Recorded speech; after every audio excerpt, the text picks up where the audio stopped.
بسم اللہ الرحمن الرحیم۔ محترم سامعین و ناظرین، السلام علیکم ورحمۃ اللہ وبرکاتہ۔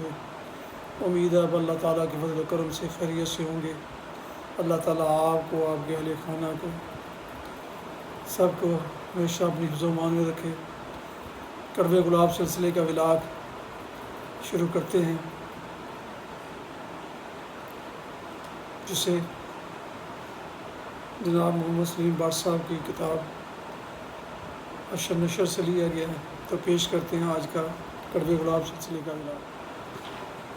عنوان ہے مذاکرات یا فیصلہ کن آپریشن۔ تمام پاکستانیوں کی نگاہیں اور دل کی دھڑکنیں حکومت اور طالبان کے درمیان ہونے والے مذاکرات پر لگی ہوئی ہیں، اور مذاکرات کی صورتحال لمحہ بلمحہ تبدیل ہو رہی ہے۔ خیال یہ کیا جا رہا ہے کہ ان مذاکرات کے باعث پاکستان میں مزید دہشت گردی اور خون ریزی رک جائے گی، اور مسلمانوں کو اپنی طاقت اور توانائیاں دوسرے کے خلاف استعمال کر کے خود کو دشمنوں کے سامنے کمزور قوم اور بیٹھی بطخ کے طور پر پیش نہیں کرنا پڑے گا، اور امن و آشتی کا راستہ اختیار کرتے ہوئے کچھ لو اور کچھ دو کی بنیاد پر معاملات کو طے کر لینا چاہیے۔ اسی جذبے کے تحت کو مد نظر رکھتے ہوئے مذاکرات کا آغاز کیا گیا، مگر آثار اور قرائن یہی بتاتے ہیں کہ 99% امکانات ہیں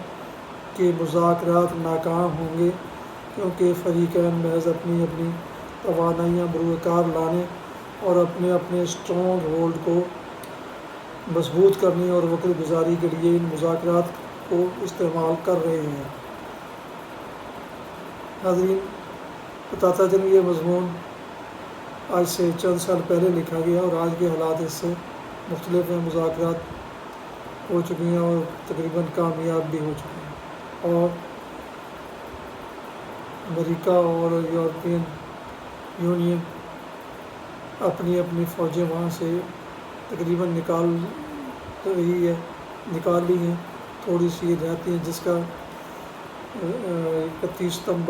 ستمبر تک ڈیڈ لائن اس کی مقرر کی ہے، اور وہ بھی امید ہے انشاءاللہ وہ وہاں سے چلی جائیں گے۔ جی،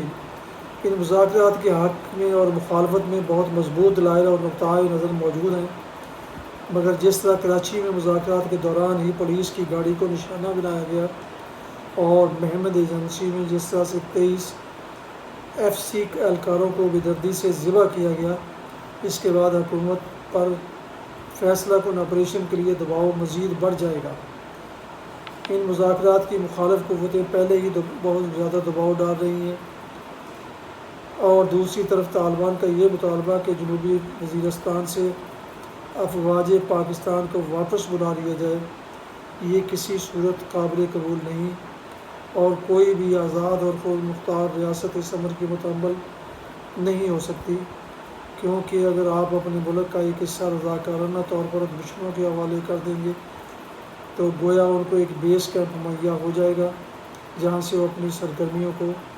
آگے بڑھا سکیں گے۔ پوری دنیا بڑی تشویش مگر خاموشی سے ان مذاکرات کو دیکھ رہی ہے، کیونکہ وہ کبھی نہیں چاہے گی کہ طالبان، جو پوری دنیا میں دہشت گردی کی کارروائیوں کے لیے مشہور ہے، ان کے سامنے حکومت پاکستان اتنی کمزور ہو جائے کہ وہ آگے بڑھ کر پاکستان کے مختلف علاقوں پر قبضہ کرنا شروع کر دیں۔ ناظرین جی، جو میں نے ریمارکس دیے ہیں، اور میرے ذہن میں تھا کہ یہ شاید ذکر ہو رہا ہے افغانستان کی وہاں کے صورتحال کا، لیکن یہ پاکستان کے متعلق ہے، اور خدا نخواستہ ہمارے ایٹمی ہتھیاروں تک ان کی رسائی ممکن ہو جائے۔ اس سے نہ صرف ملک پاکستان کی بقا خطرے میں پڑ سکتی ہے، بلکہ عالمی بقا اور سلامتی بھی خطرات کا شکار ہو سکتی ہے۔ یہ وہ تشویش ہے جو عالمی سطح پر پائی جاتی ہے، نیز جو حلقے اور طبقات ان مذاکرات کی مخالفت کر رہے ہیں، ان کا یہ کہنا ہے کہ دہشت گردوں کے ساتھ مذاکرات کرنا ان کو تسلیم کرنے کے مترادف ہے۔ ہم دہشت گردوں کے ساتھ مذاکرات کی بات کر رہے ہیں، اور دوسری طرف وہ افواج پاکستان اور عوام کو دہشت گردی کا نشانہ بنا رہے ہیں۔ بظاہر ان کی حکمت عملی یہ نظر آتی ہے کہ وہ دو گروپس میں بٹ جائیں، ایک گروپ مذاکرات میں حکومت کو جائے رکھے اور دوسرا گروپ دہشت گردی کی کارروائیاں جاری رکھتے ہوئے حکومت کی رٹ کو مزید کمزور کرے۔ اس کے علاوہ پاکستانی معاشرہ اور کچھ اہم سیاسی جماعتیں جن میں پیپلز پارٹی، MQM اور ANP شامل ہیں، سرے سے ہی ان مذاکرات کی مخالفت کر رہی ہیں، جبکہ مسلم لیگ نون، تحریک انصاف اور دینی سیاسی جماعتیں مذاکرات کے حق میں ہیں۔ لیکن آثار یہی ہیں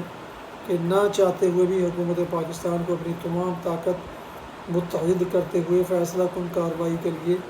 اپنے آپ کو تیار کر لینا ہوگا،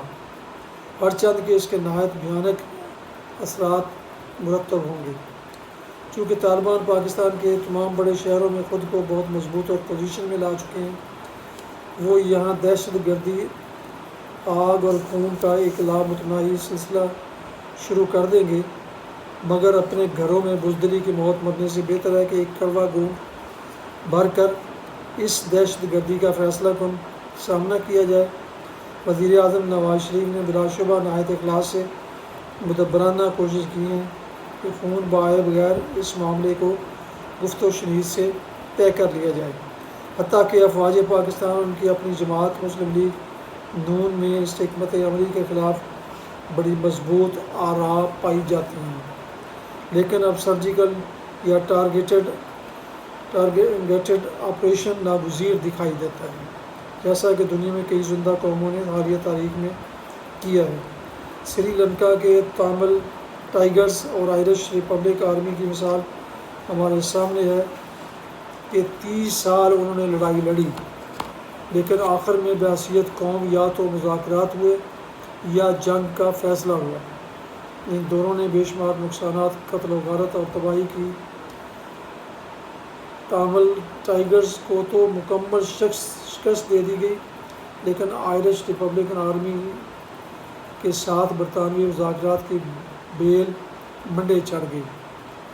جو لوگ نواز شریف کو ہلا شیری اور طالبان سے جنگ کا مشورہ دے رہے ہیں، ان کو یہ بھی نہیں بھولنا چاہیے کہ طالبان نے 12 سال تک نیٹو ممالک اور خربوں روپے کے اسلحہ غلام بارود کو شکست دی ہے۔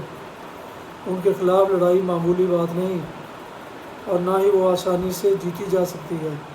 اور اب مولانا یوسف شاہ جو کہ طالبان کے ترجمان ہیں، وہ کئی ایک معاملات میں معذرت خانہ رویہ اختیار کیے ہوئے ہیں، اور دوسری طرف یہ بھی نظر آتا ہے کہ کچھ طاقتیں ایسی بھی ہیں جو مختلف کارروائیاں کر کے حکومت اور طالبان کے مابین مذاکرات کو سبوتاژ کرنا چاہتے ہیں، اور ان کی یہ بھرپور کوشش ہے کہ یہ مذاکرات اپنے منطقی انجام کو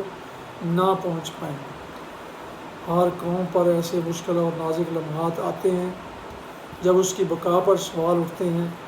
مگر قومیں خندہ پیشانی، جرأت اور بہادری اور ولولے سے ان حالات کا مقابلہ کرتی ہیں۔ دہشت گردی کے خلاف جنگ عملاً سایوں کے خلاف جنگ ہے، اور یہ تلخ تجربات ہم مشرقی پاکستان اور بلوچستان میں کر چکے ہیں، مگر جب بات ملک اور قوم کی بقا کی ہو تو ہمیں اس کی بھاری سے بھاری قیمت دینے کے لیے تیار رہنا چاہیے۔ یہ ہماری بحیثیت قوم تاریخی غلطی تھی کہ ہم نے ان طبقات کو اتنی شہ دی کہ آج وہ حکومتی رٹ کو چیلنج کر رہے ہیں۔ اب ہمیں اس تاریخی غلطی کا ازالہ کرنے کے لیے میدان عمل میں آنا ہوگا، اور پاکستانی قوم کو ذہنی طور پر اس کے لیے ہر وقت تیار رہنا چاہیے۔ ناظرین سامعین محترم، یہ تھا آج کا کڑوے گلاب سلسلے کا ولاگ۔ عنوان تھا مذاکرات یا فیصلہ کن آپریشن، اور اسے جناب محمد سلیم بٹ صاحب کی کتاب اشر نشر سے لیا گیا۔ دوستوں سے دوبارہ التماس ہے کہ جنہوں نے ابھی تک میرے یوٹیوب چینل BA رشیدی کو سبسکرائب نہیں کیا، وہ اب سبسکرائب کر لیں، لائک کریں، اور بیل آئیکن کو ضرور پریس کریں تاکہ آئندہ آنے والے ایسے معلوماتی اور دلچسپ ولاگز ان کو باقاعدہ بر وقت ان کو ملتے رہیں۔ اور مناسب سمجھیں تو دوستوں کے ساتھ بھی شیئر کر لیں تاکہ وہ بھی ان حالات کے متعلق، دنیا کے حالات کے متعلق کچھ جان سکیں، ان کی معلومات میں بھی اضافہ ہو۔ اللہ تعالیٰ آپ کا حامی و ناصر ہو۔ اللہ تعالیٰ آپ کو، آپ کے بچوں کو، آپ کے تمام اہل خانہ کو ہمیشہ اپنی حفظ و امان میں رکھے۔ آمین۔ اپنا بہت خیال رکھیے، دعاؤں میں پاک وطن، والدین، دوستوں، اعزاء و اقارب اور اس ناچیز کو بھی ضرور یاد رکھیں۔ اللہ تعالیٰ آپ کو اس کا بہت زیادہ اجر دے گا انشاءاللہ۔ السلام علیکم ورحمۃ اللہ۔